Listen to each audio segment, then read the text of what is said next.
What's up, everyone? It has been a long time since we tried a 5-minute challenge, so I thought it would be fun to do another one today. This time I'm going to try painting a flower. It's actually a peach-colored rose from a reference photo, and no drawing is allowed. So some strategies I can use to try to paint this really quickly, 5 minutes to be exact, is to use a big brush. The only brush I'm going to be using is a Princeton Aqua Elite 3/4 inch oval wash brush, also known as a cat's tongue brush.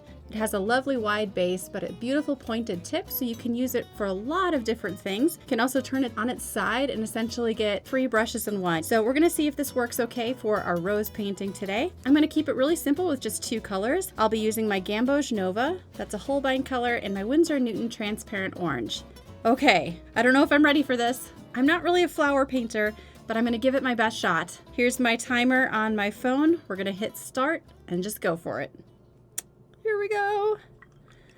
Okay, so what's my plan of attack here? I think I'm going to start with my yellow. This is my Gamboge Nova, and I'm going to water it down quite a bit. I'm going to need to try to paint around some little white petal edges, so this is where I think the tip of the brush is going to come in handy. And I'm looking at a reference photo. I'll show it here on the screen so you can see what I'm looking at. I'm going to start with the outside petals just to get the overall shape of the flower. And I can't fixate too much time on this because I only have 5 minutes, but I have to get the structure there. I also want to set the stage for dropping in some darker colors with my orange. I think it'll look really lovely if I can get some blends in here. I might even be able to finish in less than 5 minutes if I'm really efficient with my brush strokes. It looks pretty nice, loose and painterly, I think so far. I'm going to try to get a couple of softer edges here. So maybe using just that soft edge of the brush to pull some color back out. Oh, my paper, by the way, is New York Central ready cut sheets. They're 5 by 7 inches. It's a wonderful quality. It's a wonderful cotton paper at a really affordable price. You can get them on Jerry's Artarama.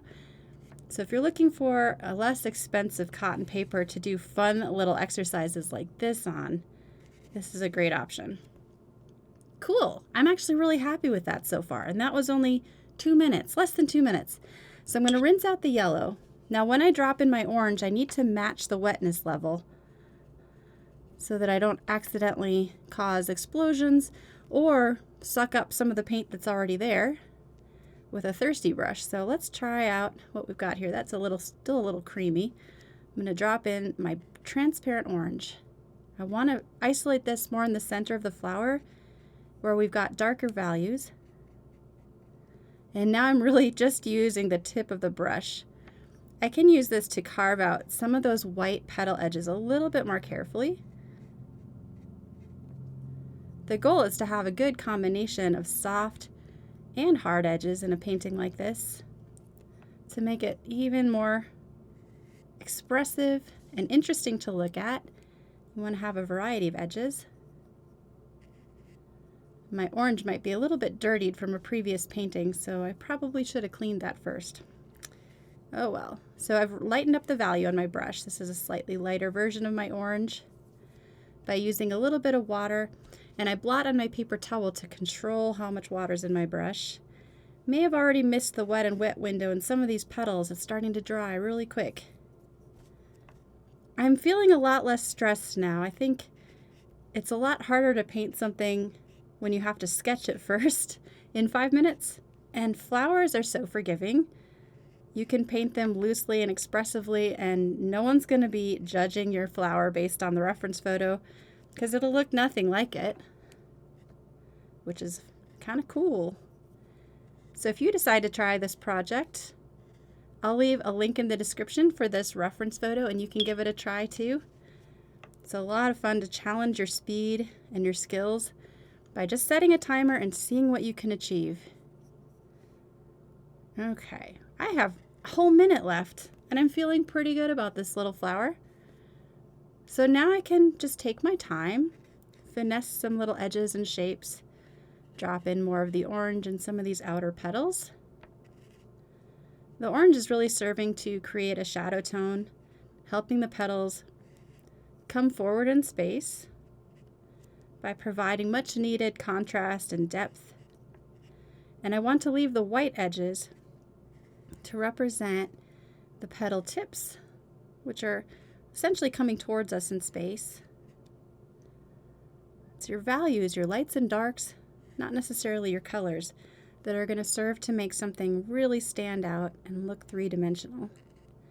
So even a loosely painted flower like this can look 3D. Yes, it's possible. I have 15 seconds to spare and I feel so relaxed. This is so much easier than the raccoon I tried a while ago. There's a link in the description if you want to check out that video. That one was a lot more stressful, not gonna lie. So cleaning up a couple little more edges here. And that's time. What do you think? I think that went great.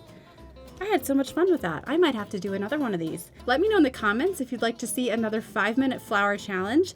Tell me what kind of flower you'd like me to paint, and I'll do that next. Thanks for watching, and I'll see you again soon.